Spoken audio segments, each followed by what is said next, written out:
You are standing barefoot in a stone courtyard in Sparta. Above you, the city is quiet, too quiet. 3 days ago, your home burned. Your children are already dead. The march is over. The shouting stopped hours ago.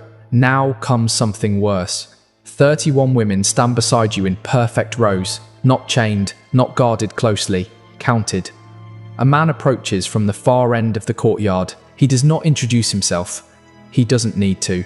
His crimson cloak announces his authority.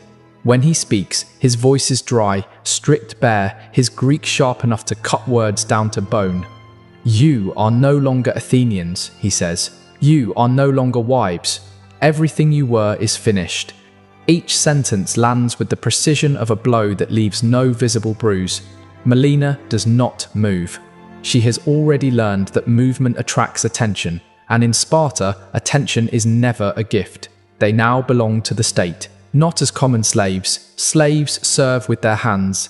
They will serve differently. He speaks of distribution, of the city's needs, of functions. The words are administrative, almost neutral, as if he were discussing the movement of resources, not the erasure of lives. And in that moment, Melina understands something essential.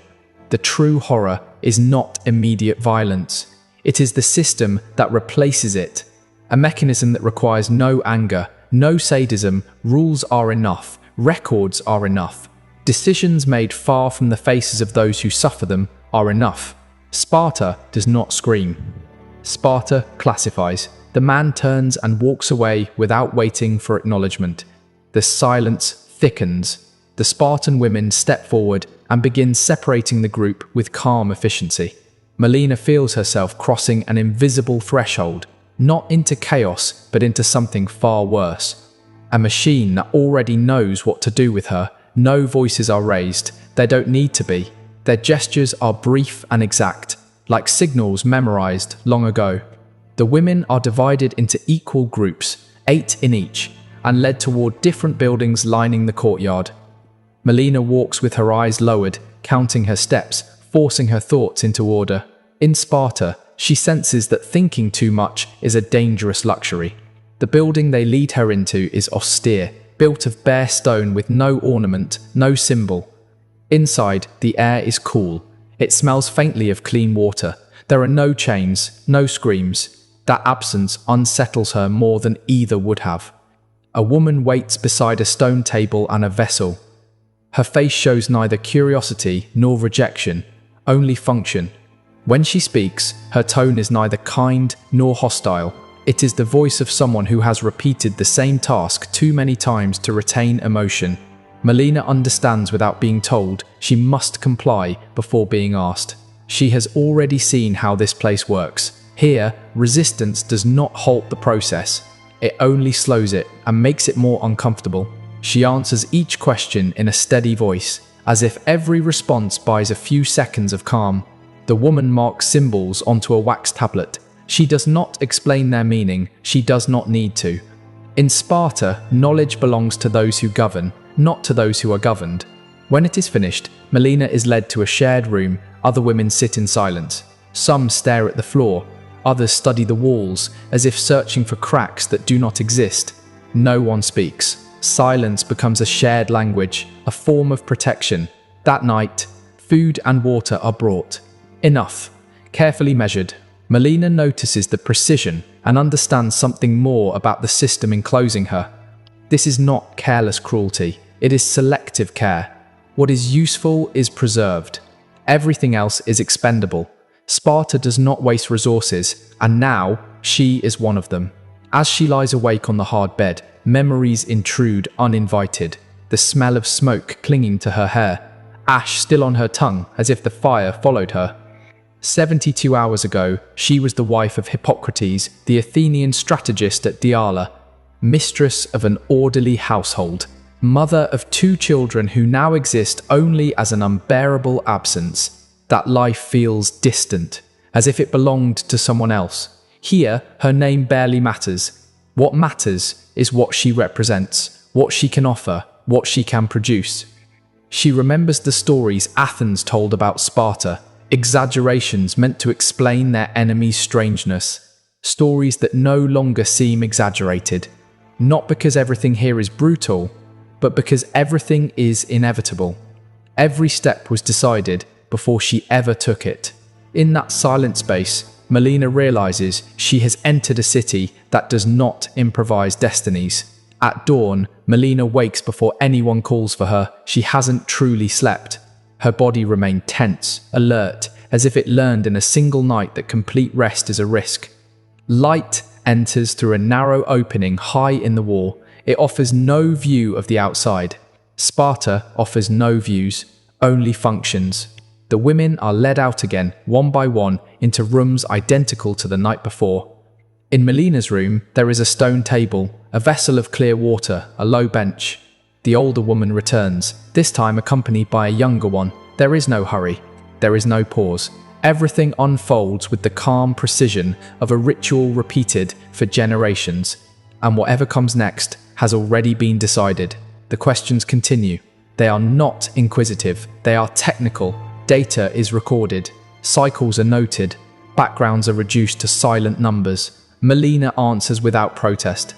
She has already understood that here neither consent nor resistance is required, only cooperation. When the wax tablet fills with markings once more, Melina senses that something final has occurred, even though she cannot yet name it. She has not been judged. She has not been condemned. She has been classified. As she is led from the room, she hears muffled sounds drifting from behind other doors. No words, only restrained emotion. Sparta does not require shouts to impose its will. Control is exercised through anticipation. Each woman imagines her own fate, and that private imagining proves more effective than any explicit threat. Back in the inner courtyard, Melina studies the architecture with new awareness. Everything here is built to last. Nothing is built to comfort. The stones are not beautiful, but they endure. Sparta does not construct to please. It constructs to remain. The same principle applies to people. Those who fit the structure are preserved. Those who do not are corrected, reassigned, or removed from the calculation altogether. When a Spartan woman approaches and instructs her to follow, Melina rises immediately.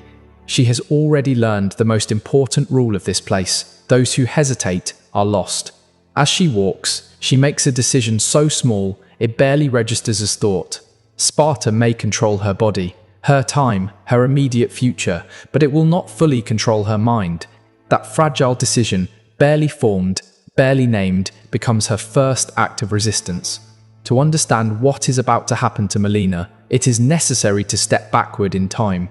Long before she ever stood in this courtyard, Sparta was not born an anomaly. It became one through accumulated decisions, made under pressure, justified by fear, refined by generations who learned to live without alternatives. Centuries earlier, Sparta conquered fertile land. It could not govern without constant anxiety. The subjugated population was large, persistent, impossible to absorb completely. They lived beside their conquerors, working the soil, preserving memory and resentment. From that moment, the city learned a lesson that would define it.